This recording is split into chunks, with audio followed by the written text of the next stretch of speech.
Hello everybody, I'm Linda V. Taylor, and thank you for joining me on Best of Both Worlds.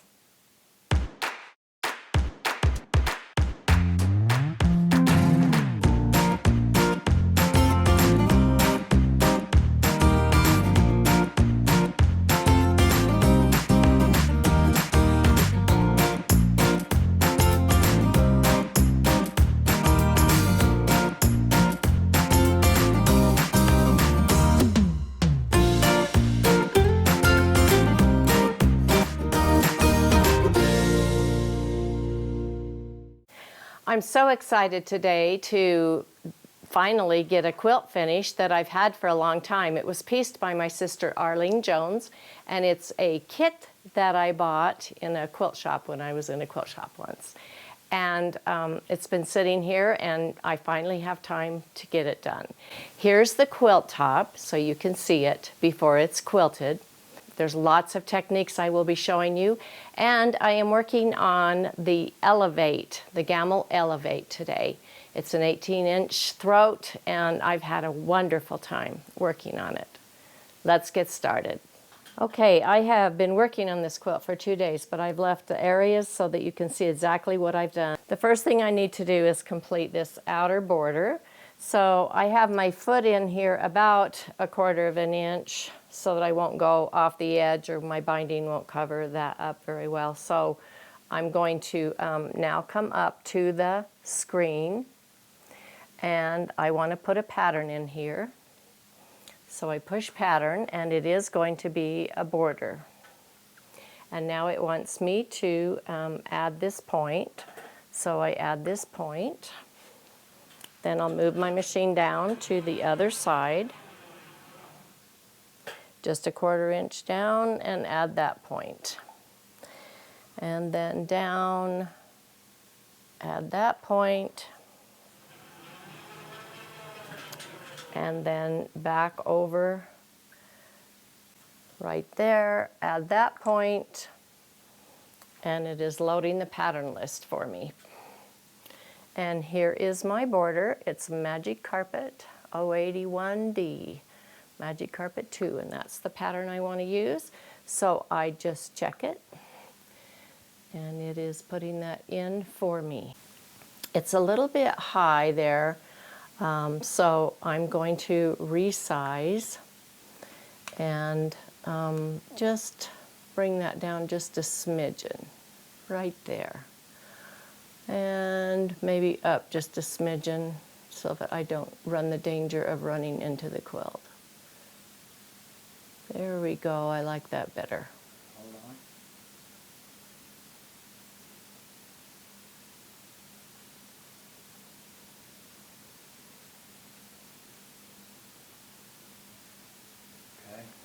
Okay, when I'm satisfied with that, you see I could also rotate or flip it if I needed to, but it's the right size and everything is okay. And it's got 9 repeats, which is what the other sides had, so I'm good. So I'm going to check that. And then I'm just going to push start. I have this doing 18 stitches to the inch. I like a few more stitches to the inch when I'm doing a little more complicated pattern. So we'll just go ahead. Perfect.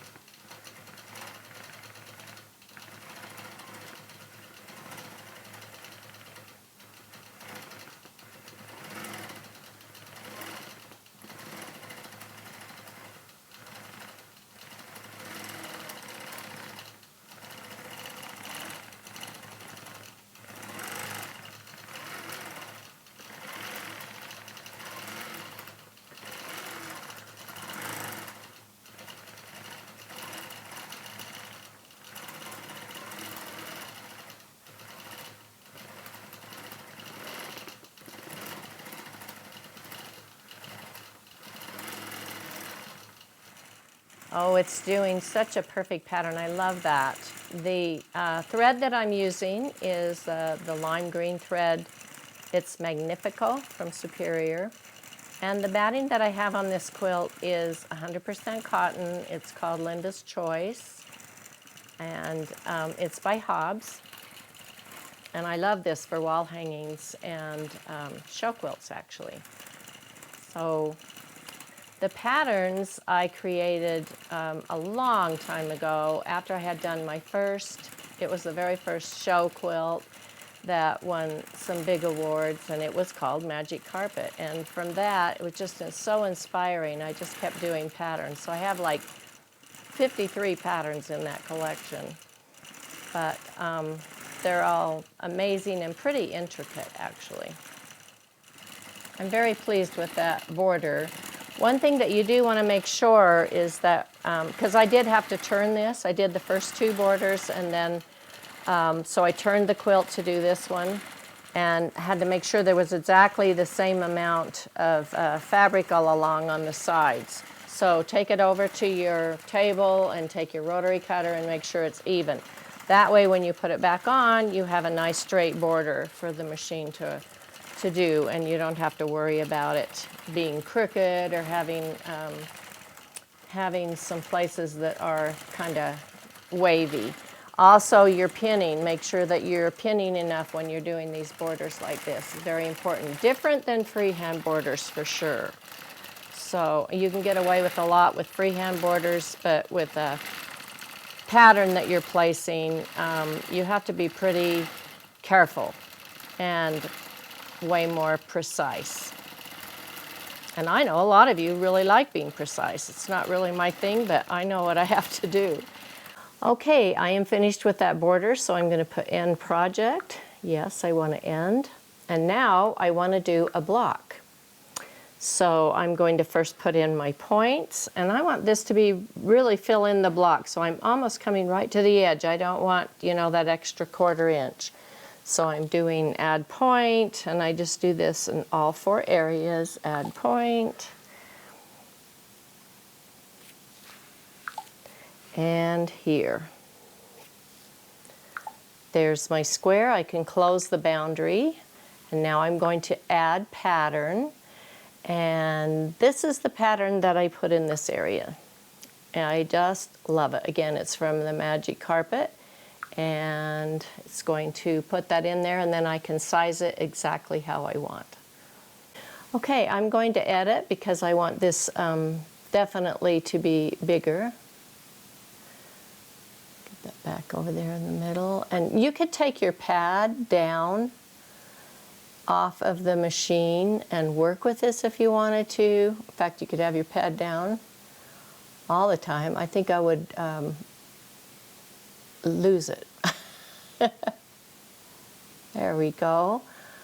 It's right to the edges, just like I want it. Make sure we're right in there. Let's see, let's just come over and come down just a smidgen. Okay, then I just check it and start.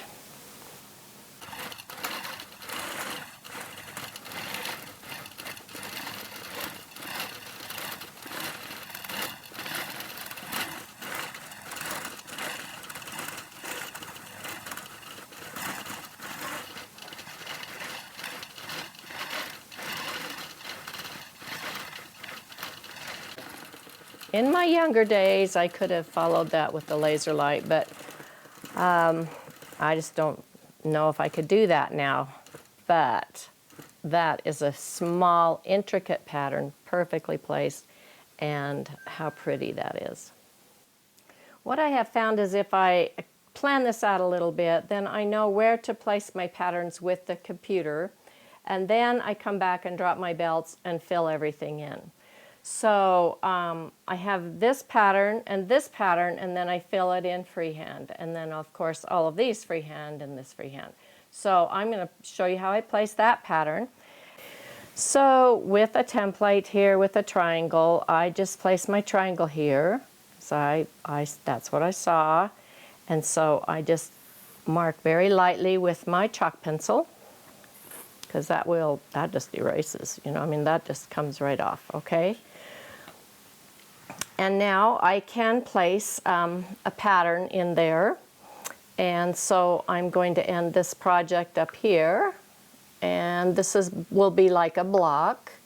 So I will add this point. And come over here, kind of doing the base first, add a point, and the top, add. Then I'm going to come back down to the beginning point. Now I can add my pattern, and let's see, it should be close to the front. I don't know what happened. There we go. Oh, there's the one that I want to use right here. So I'm going to check it, and it's going to put it in the boundary, and then I can resize it exactly the way I want it. Pull this down to the line, pull this over and up into there.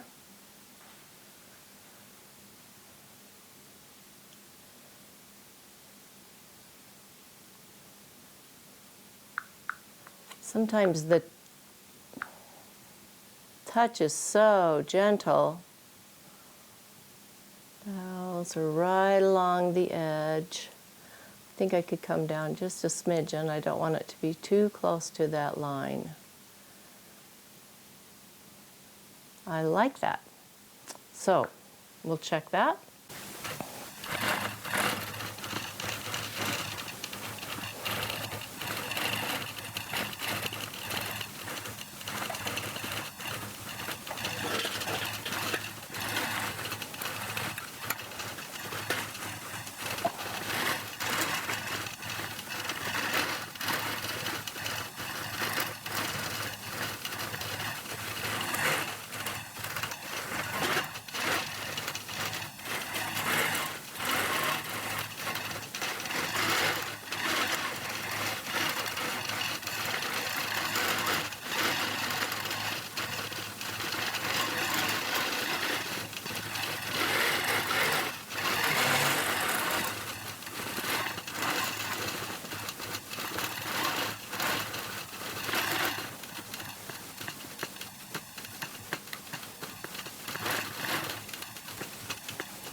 So now you can see that was just perfectly placed where I wanted it. So I have one other little area right here that I'm going to do a quick little pattern in.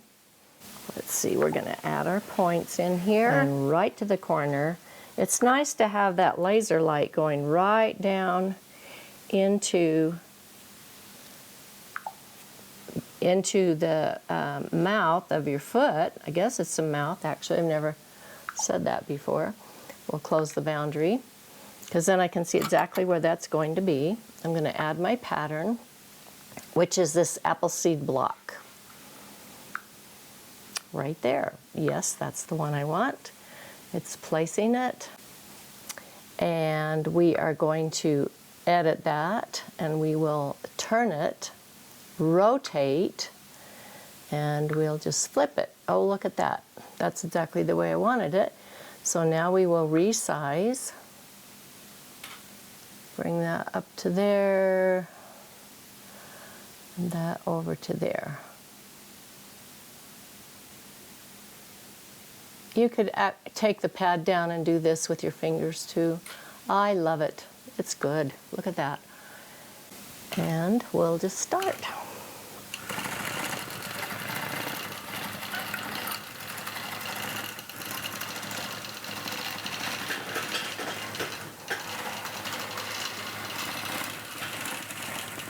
I also love watching the way it does it. It's amazing.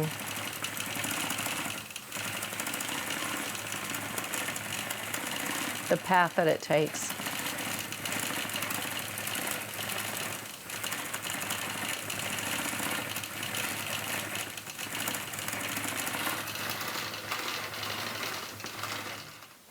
Okay, the last pattern that that's going to be with the computer is the triangle here.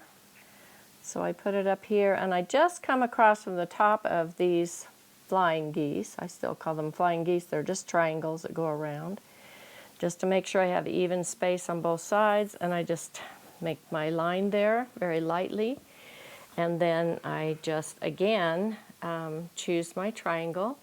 So in this case, we're ending the project here, of course, and this will be like a block, so we're going to add the point and add the point here and here and here, and that closes it. And let's add our pattern. And for this one, I chose, again, this is called Magic Carpet Aladdin, but I love the way that looks. And I really liked the points going up like that, because I thought with this big circle, I thought those points coming out from each of the edges would be awesome. So we're going to have it put in here. Might put it in upside down, I don't know. Oh, it's perfect. Okay, so all we have to do is get it down to where we want it there, and up here, and then of course out on the sides, which is going to move the whole thing over. Let's see, there we go. So on this, if I just wanted a little bit, I don't want to, do 90 degrees or 45, then I can just use my rotation things here, just the plus or minus. Oh, that is so nice. That is really nice. I am going to bring this top up just a teeny tiny bit. It's kind of nice to be able to put this down here and actually work with it down here. So I like that.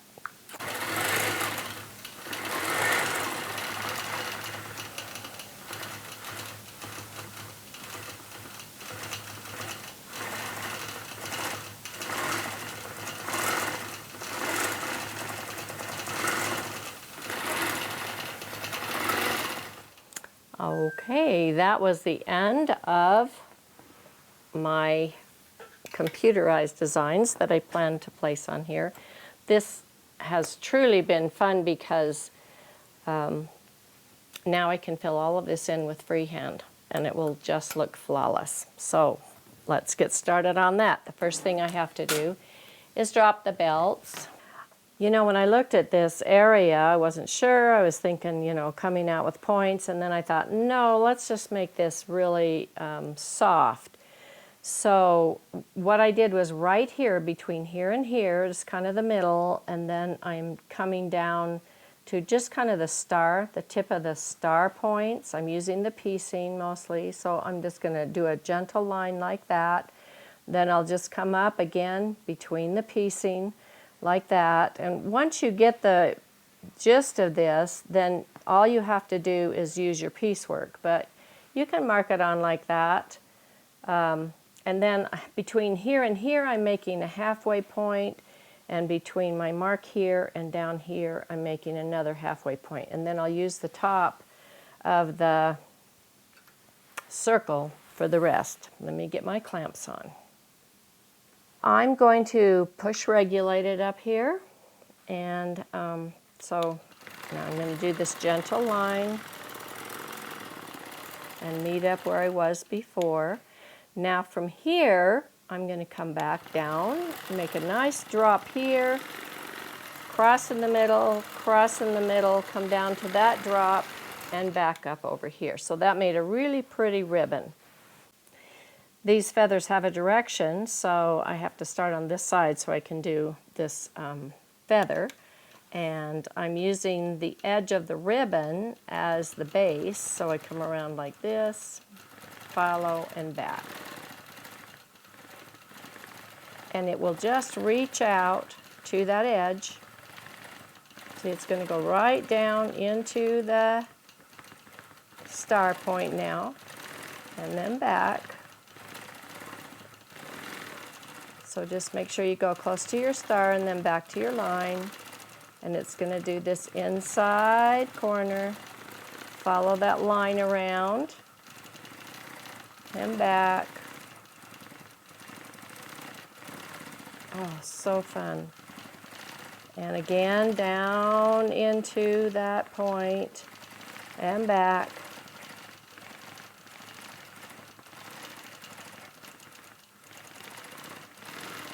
And around. And there we go. All right, now when I want to start, I just have this little area right here to put this feather in. So if I start with the teardrop like this, then I can come over and to the edge and come back. This is going to be nice and curvy, really curvy. It just sort of forms your feathers for you, actually. There we go. And then I'll follow this around. Whoops, I went too far. There we go. Teardrop to the edge. Teardrop. And then this last one's going to go in right there. And I'm going to follow this edge around because I'm going to fill in. By the way, I did stabilize this entire quilt before I started, like around all of these points and edges, you know, around each of these triangles, everywhere. That took me, you know, half a day practically. So now in these little areas, I'm doing a little pinwheel and then a curve and back. Pinwheel, point, and back. Pinwheel, point, and back. Pinwheel, point, and back, and last one. Pinwheel, point, and back.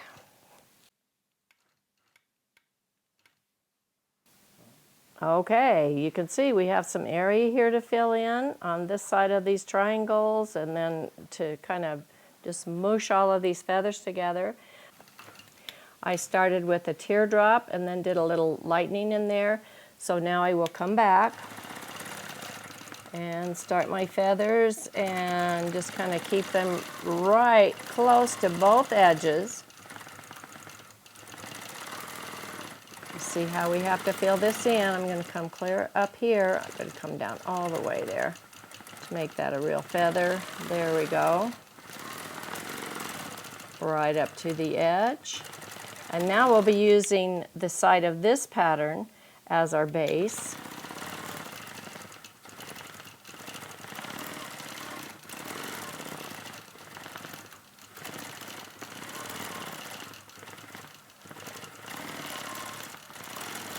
And the last one here. And I'm going to just follow this curve back like that, and that will be the end there.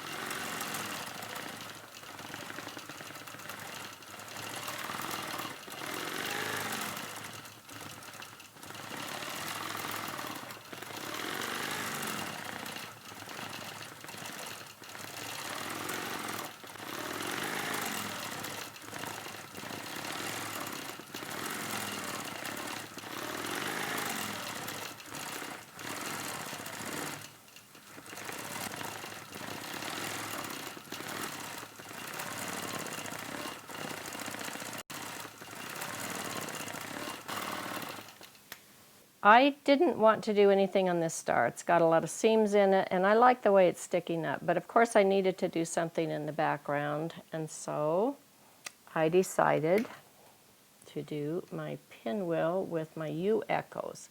And to do that, I'm going to go into constant, because it's just smoother for me to do that. So I go into a pinwheel, and then I start echoing it. Echo. You see how I'm sort of in a U shape, how I follow the seam as I come back, follow the seam, follow the seam. That's going to go all the way up to the top. And I'm going to follow that star right down and do a pinwheel. And look how fast I can fill this area in. Isn't this fun? This makes the most incredible texture, really. Up to the very top, and then follow that seam down. pinwheel, U, follow the seam, follow the seam, and clear to the top, and then back down into the U. And this took what, 30 seconds? I don't know. And that whole area is filled in beautifully. There we go. While I'm still in constant, I'm going to show you how I finished that sashing. I decided that every time I came to the point of one of the flying geese, that's when I would do my pinwheel. And as you do your pinwheel, you make sure that you leave an opening at the top. So as I come in there, leave an opening there at the top so I can come back and get that. There we go. And that can just meet up with that one. I'm doing an E, and then I do an L, E, and an L in the middle, and an E with the point of the flying geese, and then an L, and an E. You have to keep track of where you are, and an E, and so that's finished. Okay, again in constant.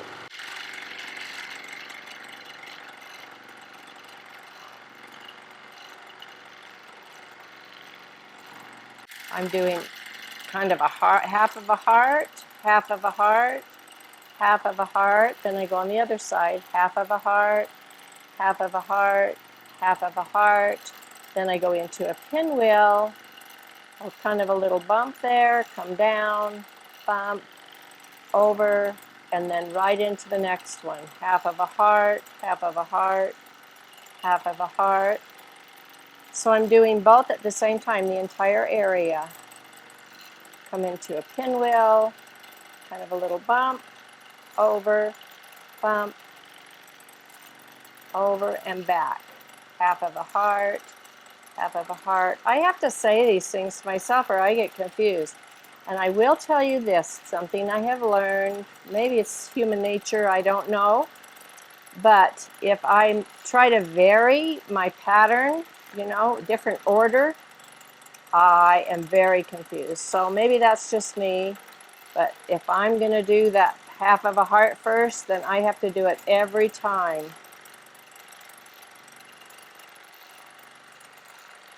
Bump, down, and then right into this half of a heart.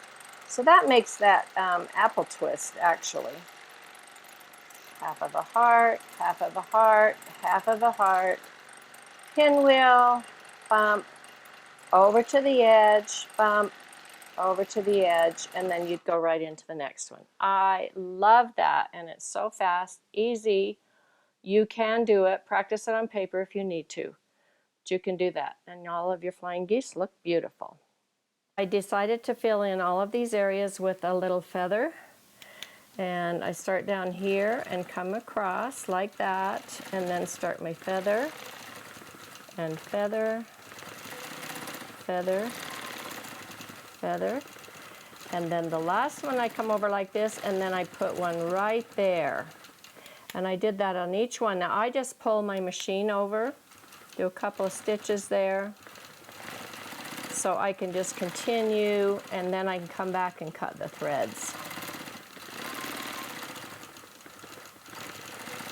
And the end, and there's my last little feather. So that's how I did these.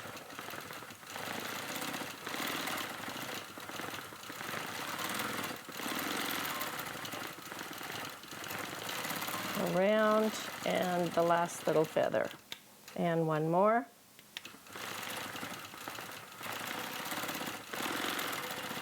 Two, and three, four, and there's my last one. The last area is this area, so I can fill this in with feathers, and I'm going to kind of divide this in thirds. So I'm going to come up and do a teardrop right there, come around like that, just a little bit of a curl, and so it makes like a heart. And then I will do that again, like that, and then I can start on this side, filling all of these in.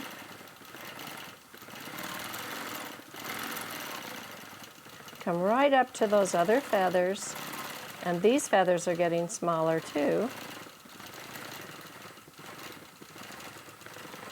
Okay, then I'm going to just follow that over, come around and start this side.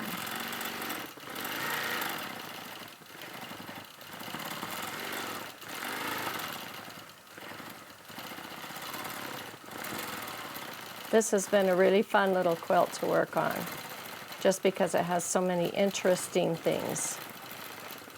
Let's hang it up now and see what we've done.